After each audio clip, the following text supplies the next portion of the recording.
Marwadi university మంచి భవిష్యత్తు కోసం తెలుగు విద్యార్థులు ఇష్టపడే యూనివర్సిటీ. కాల్ 9059052378 9059052379.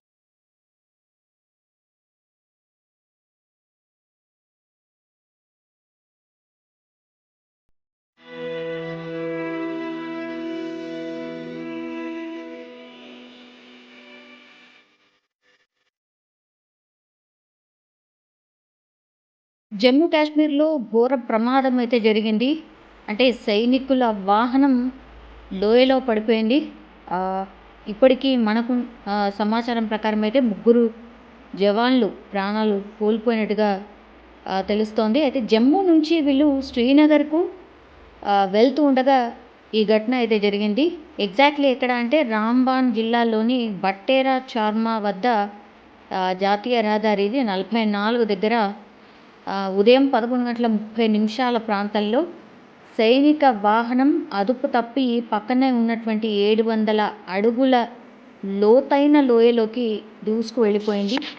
సో మనం చూడొచ్చు ఆ వాహనం అసలు గుర్తుపట్టనంతగా పూర్తిగా నుజ్జునుజ్జు అయిపోయింది. జమ్మూ కాశ్మీర్ అంటేనే మనకు తెలుసు అన్ని కొండలు గుట్టలు లోయలు ఉంటాయి కాబట్టి చాలా మలుపులు కూడా ఉంటుంది ఆ రోడ్. సో చాలా జాగ్రత్తగా వెళ్తూ ఉంటారు. అంటే ఆర్మీ వాళ్ళకు కూడా జనరల్లీ అలవాటే ఉంటుంది. మరి ఇక్కడ ఏం జరిగిందో ఏంటో తెలియదు కానీ ఈ వాహనం చూస్తే మాత్రం పూర్తిగా అసలు గుర్తుపట్టనంతగా నుజ్జునుజ్జు అయిపోయింది. అందులో మిగతా జవాన్లు కూడా పూర్తిగా గాయపడ్డ పరిస్థితి. ఎందుకంటే 700 అడుగుల లోతైన లోయలో పడిపోయింది కాబట్టి చాలామందికి గాయాలయ్యాయి.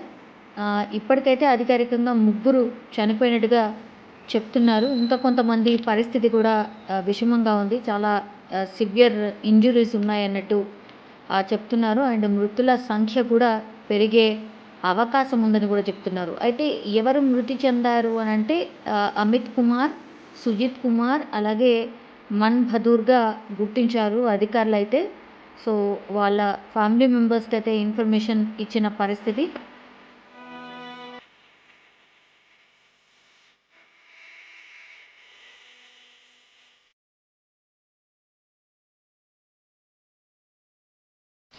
పూర్తిగా ఈ ప్రమాదం గురించి అయితే సమాచారం తెలుసుకున్నటువంటి ఆర్మీ కావచ్చు, పోలీసులు కావచ్చు, అట్లాగే SDRF స్థానిక వాలంటీర్స్ కూడా అక్కడికి చేరుకొని పూర్తి స్థాయిలో సహాయక చర్యలు చేపడుతున్నారు. ఎందుకంటే 700 లోయలో పడిపోయినటువంటి వాహనం లోపల ఉన్నటువంటి జవాన్లని తీసుకురావడం అంటే అంత మామూలు విషయం అయితే కాదు. తాళ్ల సహాయంతో కిందికి వెళ్ళి సహాయక సిబ్బంది ఆ తర్వాత వాళ్ళని రెస్క్యూ చేస్తున్న పరిస్థితి అయితే కనిపిస్తోంది. ఇంకా కూడా సహాయక చర్యలు కొనసాగుతున్నట్టుగా కూడా అధికారులు చెప్తున్నారు.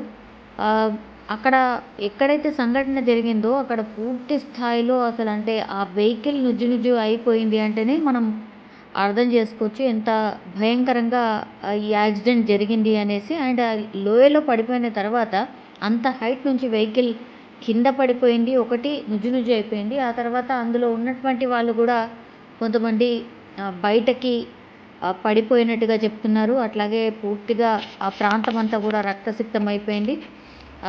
ఏదైతే ఈ సైనిక వాహనం ఉందో అసలు ఆ వాహనం లోపలైతే భయానక పరిస్థితి ఉన్నట్టుగా కూడా ఈ రెస్క్యూ సిబ్బంది చెప్పిన పరిస్థితి అయితే కనిపిస్తోంది. అయితే ఈ ప్రమాదం జరిగిన తర్వాత వాహనం అయితే గుర్తుపట్టనంతగా పూర్తిగా ధ్వంసమైపోయిన పరిస్థితి అయితే కనిపిస్తోంది. ఇప్పుడు ఈ యాక్సిడెంట్ ఎందుకు జరిగింది ఆర్ ఈ బస్సు లోయలో ఈ వెహికల్ లోయలో ఎట్లా దూసుకు వెళ్ళింది ఏంటి అనే ఇన్ఫర్మేషన్ అయితే పూర్తిగా అధికారులు అయితే సేకరిస్తున్నారు. ప్రమాదం ఎట్లా జరిగింది ఏంటి అనేది కూడా ఆరా తీస్తున్న పరిస్థితి. ఎందుకంటే 11:30 ప్రాంతం ఇదేమి రాత్రి టైంలో అయితే డెఫినెట్లీ కాదు. మరి ఎట్లా అయింది ప్రమాదం అనేసి కూడా పూర్తి స్థాయిలో అధికారులు అయితే ఇన్ఫర్మేషన్ తీసుకుంటున్నారు. రెస్క్యూ ఆపరేషన్స్ ఇంకా కూడా కొనసాగుతున్నాయి. అట్లాగే దగ్గరలో ఉన్నటువంటి హాస్పిటల్స్కి కూడా జవాన్లు ఎవరైతే తీవ్రంగా గాయపడ్డారో వాళ్ళని తీసుకువెళ్తున్న పరిస్థితి అయితే కనిపిస్తోంది. ముందే అక్కడ ఉన్నటువంటి